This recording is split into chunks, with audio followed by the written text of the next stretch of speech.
Hello my dear nursing aspirants. ಇವಾಗ KEA ನೇಮಕಾತಿಗಳು ನಡೀತಾ ಇದೆ. ಅಂದರೆ ಎಕ್ಸಾಮ್ ಡೇಟ್ ಇನ್ನೂ ಅನೌನ್ಸ್ ಆಗಿಲ್ಲ. ಸೊ ಯಾವ ಥರ ಪೇಪರ್ ಬರ್ಬೋದು ಅಂತ ಯಾರಿಗೂ ಕೂಡ ಎಕ್ಸ್ಪೆಕ್ಟೇಷನ್ಸ್ ಇಲ್ಲ. ಸುಮ್ಮನೆ ಒಂದು ಪ್ರೆಡಿಕ್ಷನ್ ಮಾಡೋದಾದರೆ ಈಸಿ ಟು ಮಾಡ್ರೇಟ್ ಪೇಪರ್ ಬರ್ಬೋದು. ಯಾಕಂದರೆ ಬೇರೆ ಸ್ಟೇಟ್ಗಳಲ್ಲಿ ಸ್ಟೇಟ್ ಗೌರ್ಮೆಂಟ್ ಎಕ್ಸಾಮ್ಗಳು ಯಾವ ಥರ ನಡೆಯುತ್ತೆ ಅಥವಾ ಪ್ರೀವಿಯಸ್ ಇಯರ್ ಒಂದಿಷ್ಟು ರೆಫರೆನ್ಸ್ ಇಟ್ಕೊಂಡ್ರೆ ಈಸಿ ಟು ಮಾಡ್ರೇಟ್ ಪೇಪರ್ ಬರುವಂಥ ಚಾನ್ಸಸ್ ಜಾಸ್ತಿ ಇರುತ್ತೆ.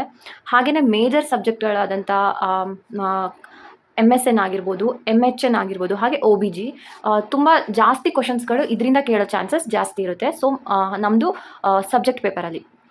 ಸೊ ಅದಕ್ಕೆ ನಾವು ಇವತ್ತಿಂದ ನೋಡ್ತಾ ಹೋಗೋಣ. OBGಲಿ ಯಾವ ಥರ ಒಂದು ಬೇಸಿಕ್ಕಿಂದ ಸ್ಟಾರ್ಟ್ ಮಾಡ್ತಾ ಹೋದರೆ ಒಳ್ಳೆಯದು. ಯಾಕಂದರೆ ಬೇಸಿಕ್ ಲೆವೆಲ್ ಕ್ವಶನ್ಸ್ಗಳು ಬರೋ ಚಾನ್ಸಸ್ಸೇ ತುಂಬ ಜಾಸ್ತಿ ಇದೆ. ಆ್ಯಂಡ್ ಬೇಸಿಕ್ಸ್ ತುಂಬ ಚೆನ್ನಾಗಿ ಗೊತ್ತಿದ್ದರೆ ಸ್ವಲ್ಪ ಟ್ರಿಕ್ಕಿ ಮಾಡಿ ಕೇಳಿದ್ರು ಕೂಡ ನಾವು ಕ್ವಶನ್ನ ಅಟೆಂಡ್ ಮಾಡ್ಬೋದು. So the first question is, what is the meaning of the menarche? Menarche word ನೀವು ಕೇಳಿರ್ತೀರಾ. So what is the meaning, what it means? Options ನೋಡೋದಾದರೆ cessation of menstruation, first menstrual period in female, release of ovum from ovary, development of secondary sexual characters. So options ಇಲ್ಲಿ ತುಂಬಾ easy ಆಗಿದೆ. So the right answer is the first menstrual period in a female. ನೋಡ್ತಾ ಹೋಗೋದಾದರೆ the menarche is the first menstrual period marking the beginning of the reproductive maturity in the female. ಅಂದರೆ ಒಂದು ಹೆಣ್ಮಗು reproductive maturity ಆಗಿದ್ದಾಳೆ ಅಂತ ಅಂದರೆ ಅವಳ first ಪೀರಿಯಡ್ಸನ್ನು attain ಆಗಿರಬೇಕು. ಅಂದರೆ ಅವಳಿಗೆ ಫಸ್ಟ್ ಪೀರಿಯಡ್ ಆಗಿರಬೇಕು. ಆ ಫಸ್ಟ್ ಪೀರಿಯಡನ್ನು ಮೆನಾರ್ಕೆ ಅಂತ ಕರೀತಾರೆ ಟೆಕ್ನಿಕಲ್ ವರ್ಡಲ್ಲಿ. ಸೊ ಯಾವುದೆಲ್ಲ ಏಜಲ್ಲಿ ಫಸ್ಟ್ ಮೆನ್ಸ್ಟ್ರೇಷನ್ ಆಗೋ ಚಾನ್ಸಸ್ ಇರುತ್ತೆ. ಸೊ ಆ್ಯಾವ್ರೇಜ್ ತೊಗೊಂಡ್ರೆ, ಆ್ಯಾವ್ರೇಜ್ ಇಂಡಿಯನ್ ಏಜ್ ಅಂತ ತೊಗೊಂಡ್ರೆ 10 to 16 ಇಯರ್ಸ್ ಆಫ್ ಏಜಲ್ಲಿ ಒಂದು ಹೆಣ್ಮಗು ಅವಳ ಫಸ್ಟ್ ಮೆನ್ಸ್ಟ್ರೇಷನನ್ನು ಹೊಂದುತ್ತಾಳೆ. ಅಂದರೆ ಅವಳ ಫಸ್ಟ್ ಮೆನ್ಸ್ಟ್ರೇಷನ್, ಋತುಸ್ರಾವ ಅಂತ ಏನು ಹೇಳ್ತೀವಿ, ಅದು 10 to 16 ಇಯರ್ ಆಫ್ ಏಜಲ್ಲಿ ಆಗುತ್ತೆ. ಸೊ ಯಾವುದೆಲ್ಲ ಫ್ಯಾಕ್ಟರ್ಸ್ ಅದಕ್ಕೆ ಅಫೆಕ್ಟ್ ಆಗುತ್ತೆ ಅಂತ ನೋಡೋಣ. ಫ್ಯಾಕ್ಟರ್ಸ್ ಮೇ ಬಿ ಏಜ್ ಆಗಿರ್ಬೋದು, ಅಥವಾ ಏಜ್ ಫ್ಯಾಕ್ಟರ್ ಅದಕ್ಕೆ ಅಫೆಕ್ಟ್ ಆಗುತ್ತೆ. ಹಾಗೆ over all health of the baby, ಅಂದರೆ ಫೀಮೇಲ್ ಹೆಲ್ತ್ ಯಾವ ಥರ ಇದೆ, ಬೇಬಿ ಹೆಲ್ತ್ ಯಾವ ಥರ ಇದೆ ಅನ್ನೋದ್ರ ಮೇಲೆ, ಎಷ್ಟು ಹೆಲ್ದಿ ಆಗಿದೆ ಮಗು, ಅದ್ರ ಮೇಲೆ ಡಿಪೆಂಡ್ ಆಗುತ್ತೆ first menstrual period. And stress, ಮಕ್ಕಳಿಗೆ ಸ್ಟ್ರೆಸ್ ಇರಲ್ಲ ಅಂತ ಅಲ್ಲ, ಕೆಲವೊಂದು ಸೋಷಿಯಲ್ ಫ್ಯಾಕ್ಟರ್ಸಿಂದ ಮಕ್ಕಳಿಗೆ ಸ್ಟ್ರೆಸ್ ಇರ್ಬೋದು. ಅದರಿಂದ ಪೀರಿಯಡ್ಸ್ ಡಿಲೇ ಆಗ್ಬೋದು, ಅಥವಾ ಬರ್ದೇನೆ ಇರ್ಬೋದು, ಅಥವಾ ತುಂಬ ಅರ್ಲಿ ಏಜಲ್ಲಿ ಬರ್ಬೋದು. And next factor is jeans ತುಂಬಾ ಇಂಪಾರ್ಟೆಂಟ್ ರೋಲ್ನ ಪ್ಲೇ ಮಾಡುತ್ತೆ ಮೆನ್ಸ್ಟ್ರೇಷನಲ್ಲಿ. ಯಾಕಂದರೆ ಸೆಕ್ಷುವಲ್ ಆರ್ಗನ್ ಡೆವಲಪ್ಮೆಂಟ್ ಆಗೋದು ಕೂಡ ಜೀನ್ಸ್ ಮೇಲೆ ಡಿಪೆಂಡ್ ಆಗಿರುತ್ತೆ. ಅಥವಾ ಫ್ಯಾಮಿಲಿ ಹಿಸ್ಟ್ರಿ ಏನಾದರೂ ಇದ್ದರೆ ಮೆನಾರ್ಕೆ ಡಿಲೇ ಆಗ್ಬೋದು, ಅಥವಾ ಪ್ರೀಮೆಚೂರ್ ಆಗಿ ಮೆನ್ಸ್ಟ್ರೇಷನ್ ಆಗ್ಬೋದು. ಸೊ ನಾವಿಲ್ಲಿ ನೋಡೋದಾದರೆ ನಮ್ಮ ಮೆನಾರ್ಕೆ ನಿಮ್ಗೆ ಅರ್ಥ ಆಯಿತು ಅಂದ್ಕೊತೀನಿ. ಫಸ್ಟ್ ಮೆನ್ಸ್ಟ್ರುವಲ್ ಪೀರಿಯಡ್ಗೆ ಫೀಮೇಲಲ್ಲಿ ಮೆನಾರ್ಕೆ ಅಂತ ಕರೀತಾರೆ. ಸೊ ಇಲ್ಲಿ ಆಲ್ರೆಡಿ 3 ಆಪ್ಷನ್ಸ್ ಕೊಟ್ಟಿದ್ದಾರೆ. ಸಿಸೇಷನ್ ಆಫ್ ಮೆನ್ಸ್ಟ್ರೇಷನ್ ಮುಂದೆ ನೋಡ್ತಾ ಹೋಗೋಣ. ಸಿಸೇಷನ್ ಆಫ್ ಮೆನ್ಸ್ಟ್ರೇಷನ್ ಅಂದರೆ ಏನು ಅಂತ. And the release of ovum from the ovary. What is the term called release of ovum from the ovary? It is called ovulation. Ovulation means releasing of the ovum, the female egg, from the ovary. ಅರ್ಥ ಆಯಿತು ಅಂತ ಅಂದ್ಕೊತೀನಿ. So next we will move on to the next question. Already ನಾನು ಹೇಳಿದೆ menopause. What is menopause? Something is going to be pause, ಅಂದರೆ ನಿಲ್ಲುತ್ತಾ ಇದೆ. So ಒಂದು ಹೆಣ್ಮಗು ಋತುಮತಿ ಆಗ್ತಿದ್ದಾಳೆ, ಸೊ ಅದು ಸ್ಟಾಪ್ ಆಗ್ತಾ ಇದೆ, ಅದಕ್ಕೆ ಮೆನೋಪಾಸ್ ಅಂತ ಕರೀತಾರೆ. ಆಪ್ಷನ್ಸ್ ನೀವು ನೋಡ್ಬೋದು. ಬಿಗಿನಿಂಗ್ ಆಫ್ ದ ಮೆನ್ಸ್ಟ್ರೇಷನ್ ನಾವು ಆಲ್ರೆಡಿ ಇಲ್ಲಿ ಡಿಸ್ಕಸ್ ಮಾಡಿದ್ದೀವಿ. Release of ovum, permanent cessation of the menstruation, fertilisation of the ovum. 4 ಆಪ್ಷನನ್ನು ಇಲ್ಲಿ ಕೊಟ್ಟಿದ್ದಾರೆ, ನೋಡ್ಬೋದು ನೀವು ಏನೇನಂತ. So the answer is permanent cessation of the menstruation. ಅದಕ್ಕೆ ನಾವು ಮೆನೋಪಾಸ್ ಅಂತ ಕರಿತೀವಿ. ಹಾಗಿದ್ರೆ 3 ಆಪ್ಷನ್ಸ್ನ ನೋಡ್ತಾ ಹೋಗೋಣ. ಬಿಗಿನಿಂಗ್ ಆಫ್ ದ ಮೆನ್ಸ್ಟ್ರೇಷನ್ ಈಗಷ್ಟೇ ಹೇಳಿದೆ, this is called menarche. What it's called? Menarche. And release of ovum ಈಗಷ್ಟೇ ಹೇಳಿದೆ. Release of ovum it's also called as ovulation. ಏನಂತ ಕರೀತಾರೆ? Ovulation. And fertilization of the egg ಯಾವಾಗ ಆಗುತ್ತೆ? ಒಂದು ಎಗ್ ರಿಲೀಸ್ ಆಗಿ ಸ್ಪರ್ಮ್ ಮೀಟ್ ಆದಾಗ ಅದು ಫರ್ಟಿಲೈಸೇಷನ್ ಆಗುತ್ತೆ. ಸೊ ಫರ್ಟಿಲೈಸೇಷನ್ ಆದಂಥ ಪ್ರಾಡಕ್ಟ್ಗೆ ಏನಂತ ಕರಿತೀವಿ ನಾವು? ಝೈಗೋಟ್ ಅಂತ ಕರಿತೀವಿ. Zygote is a product of fertilisation. Ovum ಹಾಗೆ ಸ್ಪರ್ಮ್ ಎರಡು ಮೀಟ್ ಆಗಿ ಒಂದು ಪ್ರಾಡಕ್ಟ್ ಏನಾಗುತ್ತೆ ಅದಕ್ಕೆ ನಾವು ಝೈಗೋಟ್ ಅಂತ ಕರಿತೀವಿ. So here menopause is the permanent cessation of the menstruation. Menopause is the permanent cessation of menstruation due to loss of ovarian follicular activity. Age ಆಗ್ತಾ ಹೋದಂಗೆ ನಮ್ಮ ಎಲ್ಲ ಸೆಲ್ಗಳು ಕೂಡ ಡಿಜೆನರೇಟಿವ್ ಸ್ಟೇಜ್ಗೆ ಹೋಗುತ್ತೆ. ಹಾಗೆ ರೀಪ್ರೊಡಕ್ಟಿವ್ ಸೆಲ್ಸ್ ಕೂಡ ಅದರ ಆ್ಯಕ್ಟಿವಿಟಿನ ಕಡಿಮೆ ಮಾಡ್ತಾ ಬರುತ್ತೆ.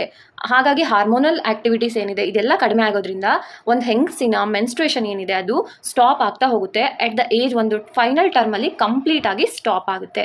ಸೊ ನಾವು ಇಂಡಿಯನ್ ಆ್ಯಾವ್ರೇಜ್ ಏಜನ್ನು ನೋಡೋದಾದರೆ 45 to 55 ಇಯರ್ಸಲ್ಲಿ ಒಂದು ವುಮೆನ್ಗೆ ಪರ್ಮನೆಂಟ್ ಸಿಸೇಷನ್ ಆಗುತ್ತೆ ಮೆನ್ಸ್ಟ್ರುಯೇಷನಲ್ಲಿ.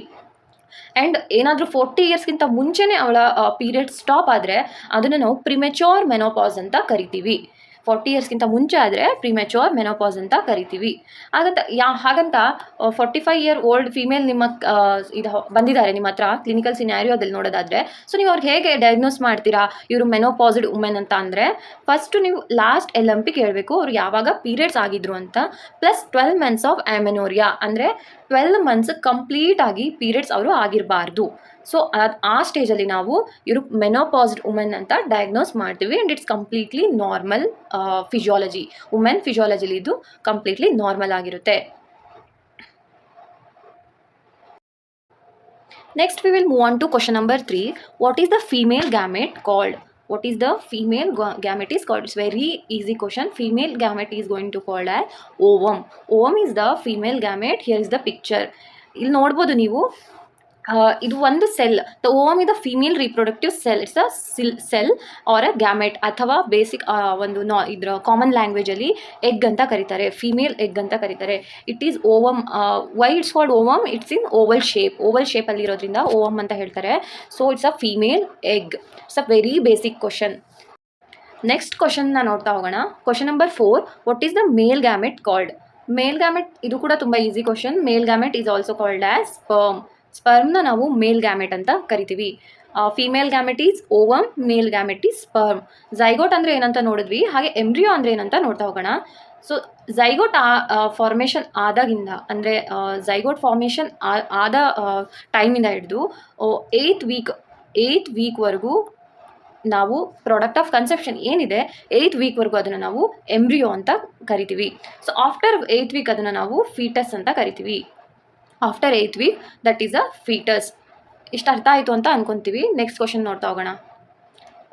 This is the structure of the sperm. ಇಲ್ಲಿ ನೋಡ್ತಾ ಹೋಗೋದು ನೀವು ಯಾವ ಥರ ಸ್ಪರ್ಮ್ ಇರುತ್ತೆ ಅಂತ ಮೈಕ್ರೋಸ್ಕೋಪಲ್ಲಿ ನೋಡಿದಾಗ. So this is acrosome. Acrosome ತುಂಬ ಇಂಪಾರ್ಟೆಂಟ್, ಯಾಕಂದರೆ ಇಲ್ಲಿ ಹೆಡ್ ಲೈಕ್ ಒಂದು ಕ್ಯಾಪ್ ಲೈಕ್ ಸ್ಟ್ರಕ್ಚರ್ ಏನು ಕಾಣಿಸ್ತಾ ಇದೆ ಇದು ಆ್ಯಕ್ರೋಸೋಮ್. ಇದು ಓವರಿನ ಪೆನೆಟ್ರೇಟ್ ಮಾಡೋದಕ್ಕೆ, ಓವಮ್ನ ಪೆನೆಟ್ರೇಟ್ ಮಾಡೋದಕ್ಕೆ ಅಂದರೆ ಅದರೊಳಗಡೆ ಹೋಗಿ ಕನ್ಸೆಪ್ಷನ್ ಮಟೀರಿಯಲ್ನ ಪ್ರೊಡ್ಯೂಸ್ ಮಾಡೋದಕ್ಕೆ ಹೆಲ್ಪ್ ಮಾಡುತ್ತೆ. ಯಾಕಂದರೆ ಓವಮ್ ಅಷ್ಟು ಈಸಿಯಾಗಿ ಯಾವುದನ್ನು ಪೆನೆಟ್ರೇಟ್ ಮಾಡಿಸ್ಕೊಳ್ಳಲ್ಲ, ಬಿಕಾಸ್ ತುಂಬ ಹಾರ್ಡ್ ಸರ್ಫೇಸ್ ಇರುತ್ತೆ ಓವಮಲ್ಲಿ. ಸೊ ಅದಕ್ಕೆ ಕೆಮಿಕಲ್ ಮಟೀರಿಯಲ್ಸ್ ಬೇಕಾಗುತ್ತೆ. So acrosomes contains 2 major enzymes. So easily ಅದು ಪೆನೆಟ್ರೇಟ್ ಆಗಲಿ ಅಂತ. ಆ್ಯಂಡ್ ಇಲ್ಲಿ ನೀವು ನೋಡ್ತಾ ಇರ್ಬೋದು ಟೇಲ್ ಕೂಡ ಕೊಟ್ಟಿದ್ದಾರೆ. ಟೇಲ್ ಏನಕ್ಕೆ ಅಂತ ಅಂದರೆ it can move, because sperm movement ಮಾಡಲೇಬೇಕು ಓವಮ್ನ ಮೀಟ್ ಮಾಡೋದಕ್ಕೋಸ್ಕರ. That is why tail is very important. Next will move on to next question. Question number 5. What is the usual site of fertilization?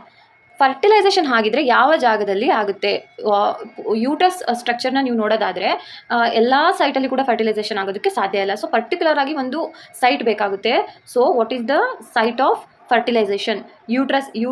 Option A uterus, cervix, ampulla of fallopian tube and the vagina. Here the correct answer is ampulla of the fallopian tube. Ampulla of the fallopian tube ಅಲ್ಲಿ fertilisation ಆಗುತ್ತೆ. ನೋಡ್ತಾ ಇರ್ಬೋದು ನೀವಿಲ್ಲಿ pink ಕಲರಲ್ಲಿ ಇಲ್ಲಿ denote ಆಗಿರೋಂಥ ಏನಿದೆ, this is ampulla. This is the ampulla. ಇಲ್ಲಿ ಈ ಪ್ಲೇಸ್ ಏನಿದೆ ಇಲ್ಲಿ ಫರ್ಟಿಲೈಸೇಷನ್ ಆಗುತ್ತೆ.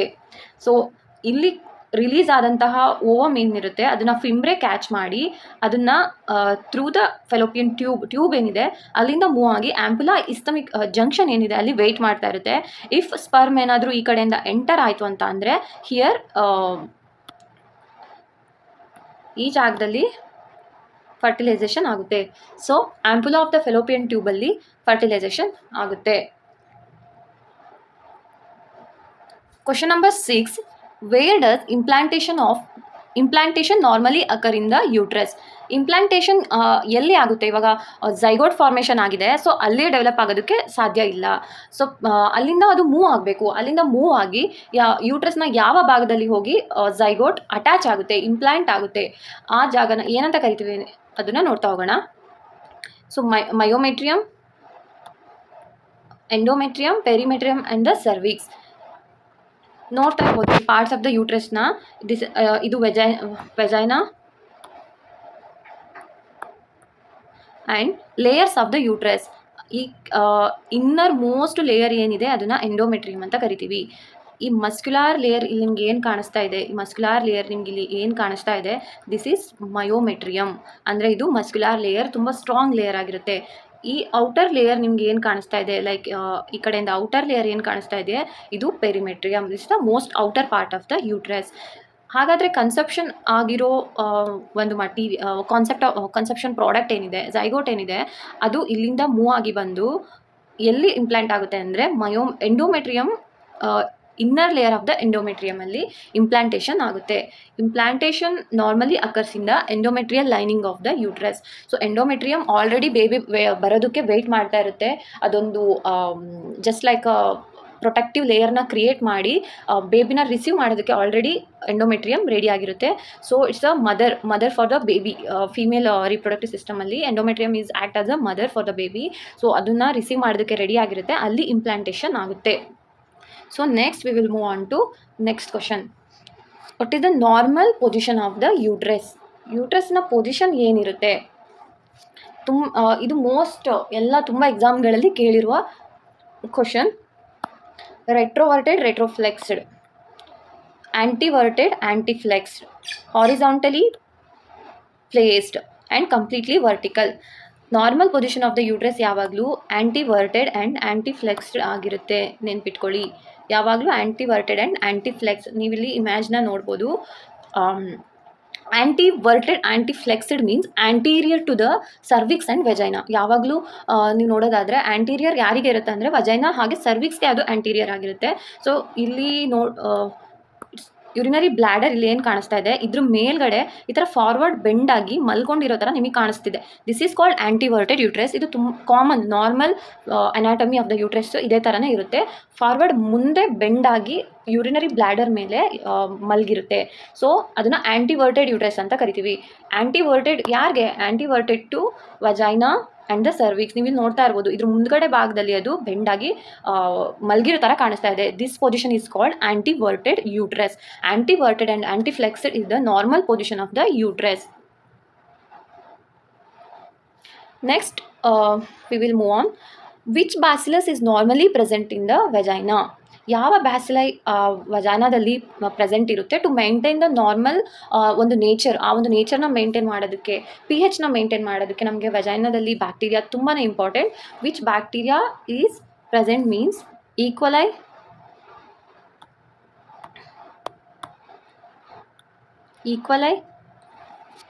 Lactobacillus, Staphylococcus aureus or Clostridium tetani. These are all the bad bacteria. So bad bacteria means these bacteria if present in vagina means they will cause some disease. ಈ ಮೂರು ಬ್ಯಾಕ್ಟೀರಿಯಾಸ್ಗಳು ಇದೆ ಅಂತ ಅಂದರೆ ಯಾವುದಾದ್ರೂ ಒಂದು ಡಿಸೀಸ್ ಕಾಸ್ ಮಾಡುತ್ತೆ ಅಂತ. ಬಟ್ ನಾರ್ಮಲ್ ವೆಜಾನಾದಲ್ಲಿ ಯಾವಾಗಲೂ ಲ್ಯಾಕ್ಟೋಬ್ಯಾಸಿಲಸ್ ಪ್ರೆಸೆಂಟ್ ಇರುತ್ತೆ. ಲ್ಯಾಕ್ಟೋಬ್ಯಾಸಿಲಸ್ ಲ್ಯಾಕ್ಟಿಕ್ ಆ್ಯಸಿಡ್ನ ಪ್ರೊಡ್ಯೂಸ್ ಮಾಡೋದ್ರಿಂದ ನಾರ್ಮಲ್ ವೆಜೈನಾ pH ಮೇಂಟೈನ್ ಆಗುತ್ತೆ. So that other bacteria they cannot enter easily through the reproductive tract. ನಮ್ಮ ರಿಪ್ರೊಡಕ್ಟಿವ್ ಟ್ರ್ಯಾಕ್ಗೆ ಯಾವುದೇ ಹಾರ್ಮ್ಫುಲ್ ಬ್ಯಾಕ್ಟೀರಿಯಾ ಎಂಟರ್ ಆಗಬಾರ್ದು ಅನ್ನೋ ರೀಸನ್ಗೆ ವಜೈನಾದಲ್ಲಿ pH ಯಾವಾಗಲೂ ಅಸಿಡಿಕ್ ಆಗಿರುತ್ತೆ. So lactobacilli are normal vaginal flora help to maintain acidic vaginal environment. Then what is the normal pH? pH ಎಷ್ಟಿರುತ್ತೆ ಹಾಗಿದ್ರೆ? ಅಥವಾ ನಾನು ಆಲ್ರೆಡಿ ಎಕ್ಸ್ಪ್ಲೈನ್ ಮಾಡಿದ್ದೀನಿ normal nature of the vaginal pH ಯಾವ ಥರ ಇರುತ್ತೆ ಹಾಗಿದ್ರೆ. So lactic acid, obviously lactic acid ಇದೆ ಅಂತ ಅಂದರೆ ಅಸಿಡಿಕ್ ಇನ್ ನೇಚರ್.